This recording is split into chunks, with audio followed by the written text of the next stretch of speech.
വെള്ളത്തിൽ പോവുക ഞാൻ എവിടേക്കാ പോണേ എനിക്ക് ഓർമ്മയില്ല. ഞാൻ നീന്തി വന്നു, കുട്ടിനെയും കെട്ടിപ്പിടിച്ചിട്ട് പോണടുത്തെത്തട്ടെ പറഞ്ഞ് നീന്തിയപ്പോൾ ഒരു തിണ്ടിന് ഇങ്ങനെ പിടിച്ച് കയറാൻ അങ്ങനെ കയറി ഇങ്ങനെ പോയപ്പോൾ അവിടെ ആന മൂന്നെണ്ണം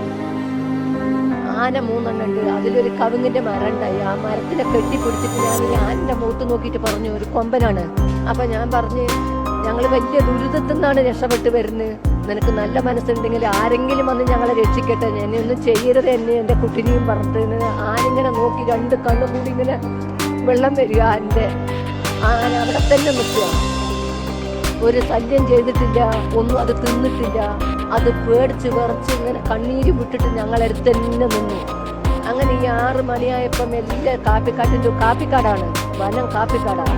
അതിൻ്റെ ഉള്ളിൽ കൂടി നല്ല നരങ്ങി വരുന്നുണ്ട്. നമ്മളെ ആൾക്കാർ രക്ഷിക്കാനുള്ളവർ വന്നിട്ട് പറഞ്ഞു, ഞങ്ങളിവിടെ ഉണ്ട്, നിങ്ങൾ പേടിക്കണ്ട, ഞങ്ങളിതാ വരികയാണ് എന്ന്.